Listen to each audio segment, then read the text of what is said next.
Assalamualaikum warahmatullahi wabarakatuh. Di video ini membahas kisah Nabi Yakub As. Mau tahu gimana ceritanya? Simak videonya. 1. Pendahuluan, warisan para nabi. Nabi Yakub As adalah salah satu dari tokoh penting dalam rangkaian silsilah para nabi. Ia merupakan putra dari Nabi Ishak As dan cucu dari Nabi Ibrahim As. Tumbuh dalam lingkungan keluarga yang dipenuhi cahaya keimanan dan tauhid. Yakub kecil sudah terbiasa menyaksikan ayah dan kakeknya menunaikan ajaran ilahi. Sejak awal, ia disiapkan bukan hanya sebagai anak seorang nabi, tapi sebagai penerus kenabian yang akan membawa risalah Allah kepada umat.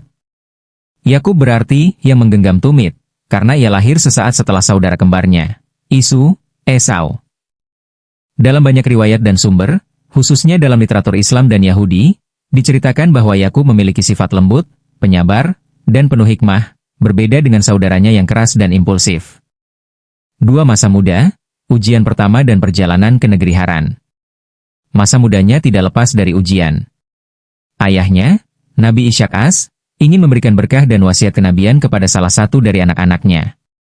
Terjadi konflik kecil karena saudara kembarnya, merasa bahwa dirinya lebih berhak mendapatkan wasiat tersebut karena lahir lebih dulu. Namun Allah Subhanahu wa Ta'ala telah memilih Yakub As sebagai pewaris kenabian. Untuk menghindari konflik lebih lanjut, ibunya, Rifkah, meminta Yakub untuk pergi ke negeri Haran, tempat pamannya Leban, tinggal. Perjalanan ini bukan hanya untuk mencari perlindungan, tapi juga untuk mencari istri yang salehah dari keluarga yang masih memegang ajaran tauhid. Dalam perjalanannya ke Haran, Yakub As bermalam di sebuah tempat yang kelak dikenal sebagai Baitul Maqdis. Di sanalah ia bermimpi melihat tangga yang menjulang ke langit dan para malaikat turun naik darinya. Mimpi ini merupakan wahyu ilahi, pertanda bahwa ia akan menjadi seorang nabi dan dijanjikan keturunan yang besar.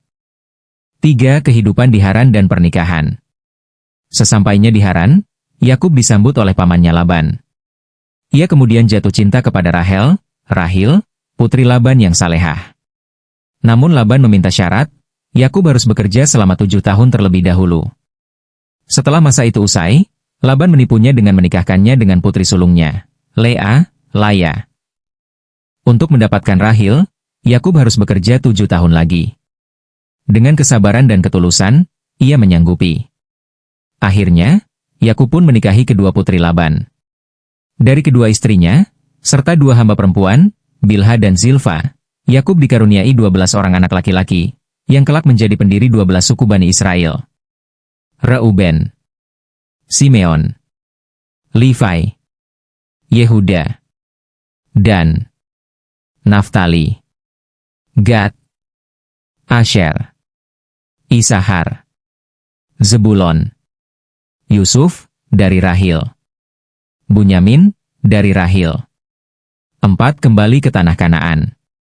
Setelah bertahun-tahun di Haran dan merasa bahwa waktunya telah tiba, Yakub As memutuskan untuk kembali ke tanah kelahirannya.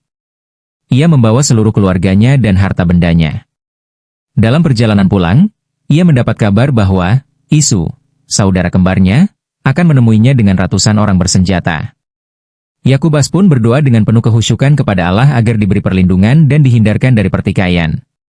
Dengan kelembutan dan diplomasi, akhirnya pertemuan itu berjalan damai. Bahkan memeluk Yakub dan mengampuni masa lalu. 5. Yusuf As, anak yang dicintai. Dari seluruh anak-anaknya, Yakub paling mencintai Yusuf. Yusuf memiliki ketampanan luar biasa, kecerdasan, serta akhlak mulia.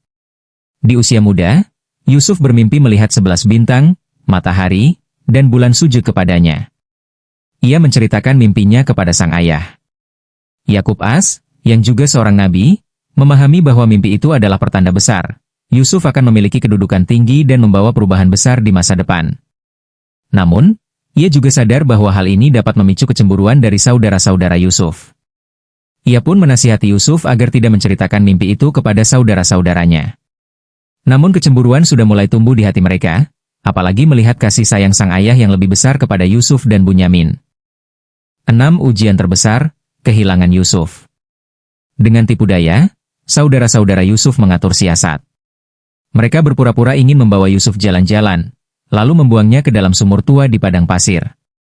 Mereka kemudian membawa pulang baju Yusuf yang diolesi darah palsu, sambil menangis dan mengaku bahwa Yusuf dimakan serigala. Hati Yakub As hancur. Tapi sebagai nabi, Ia tahu ada sesuatu yang tidak beres. Ia berkata, "Sebenarnya dirimu sendirilah yang memandang baik perbuatan itu. Maka kesabaran yang indah adalah kesabaranku, dan Allah sajalah yang dimohon pertolongannya terhadap apa yang kamu ceritakan." Quran Surat Yusuf, 18. Sejak saat itu, Yakub hidup dalam kesedihan mendalam. Ia tetap bersabar, meski setiap hari mengingat Yusuf. Tangisnya tak henti hingga matanya menjadi putih, buta, karena kesedihan yang mendalam. 7. Bertahan dalam iman dan kesabaran. Bertahun-tahun berlalu. Anak-anaknya tumbuh, dan kehidupan terus berjalan. Tapi hati Yakub tetap terpaut pada Yusuf. Ia tidak pernah putus asa dari rahmat Allah. Setiap doa yang ia panjatkan selalu menyebut nama Yusuf, dan ia yakin bahwa Allah akan mempertemukan mereka kembali. Ketika negeri mereka dilanda kelaparan, Yakub menyuruh anak-anaknya untuk pergi ke Mesir mencari makanan. Di sanalah, tanpa mereka sadari, mereka bertemu dengan Yusuf yang telah menjadi pejabat tinggi di istana Fir'aun. Yusuf mengenali mereka, namun ia menyembunyikan identitasnya. Setelah serangkaian peristiwa, termasuk penahanan Bunyamin, akhirnya Yusuf mengungkapkan jati dirinya. Ia berkata, "Akulah Yusuf, dan ini saudaraku. Sungguh, Allah telah melimpahkan karunia-Nya kepada kami." Quran Surat Yusuf, 90. 8. Pertemuan yang mengharukan. Para saudara Yusuf pulang membawa kabar gembira. Mereka membawa baju Yusuf yang diolesi wewangian. Saat baju itu diletakkan di wajah Yakub, penglihatannya kembali. "Sesungguhnya aku mencium bau Yusuf, jika kalian tidak menuduhku lemah akal." Quran Surat Yusuf, 94. Yakub kemudian berangkat ke Mesir bersama seluruh keluarganya. Saat mereka bertemu, Yusuf menyambut ayah dan ibunya, lalu menempatkan mereka di atas singgasana, dan mereka semua sujud sebagai penghormatan, bukan ibadah. Inilah takwil mimpiku dahulu. Sungguh, Tuhanku telah menjadikannya kenyataan. Quran Surat Yusuf, 100. 9. Akhir kehidupan dan wasiat terakhir. Yakub hidup bersama Yusuf dan keluarganya di Mesir dalam kebahagiaan. Di usia tuanya, menjelang wafat, ia mengumpulkan anak-anaknya. Ia menasihati mereka untuk tetap berpegang teguh pada agama tauhid, menyembah Allah semata, dan tidak mempersekutukannya. "Hai anak-anakku, sesungguhnya Allah telah memilih agama ini untuk kamu, maka janganlah kamu mati kecuali dalam keadaan muslim." Quran Surat Al-Baqarah, 132. Ia mewasiatkan agar setelah wafat, jasadnya dibawa dan dimakamkan di Hebron, Al-Halil, di samping makam ayahnya Ishak dan kakeknya Ibrahim. Permintaan ini pun dipenuhi oleh Yusuf dan saudara-saudaranya. 10. Pelajaran dan hikmah. Kisah Nabi Yakub penuh dengan pelajaran berharga. Kesabaran luar biasa dalam menghadapi kehilangan anak yang sangat dicintai. Keyakinan teguh kepada janji Allah, bahkan saat semua tampak gelap. Peran sebagai ayah dan pendidik, membimbing 12 anak yang kelak menjadi leluhur Bani Israel. Nilai cinta keluarga dan rekonsiliasi, terlihat dalam pertemuan kembali dengan Yusuf dan saudaranya. 11. Penutup, warisan yang tak pernah padam. Nabi Yakub adalah simbol dari keteguhan hati dan kasih sayang seorang ayah. Ia mewariskan lebih dari sekadar keturunan. Ia mewariskan nilai-nilai luhur, iman, dan doa yang tak pernah putus.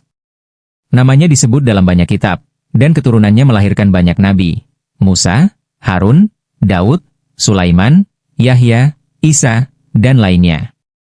Dalam jejak langkah Yakub kita menemukan teladan sejati dalam bersabar, berharap, dan mencintai Allah di atas segalanya. Salam sejahtera atas Yakub.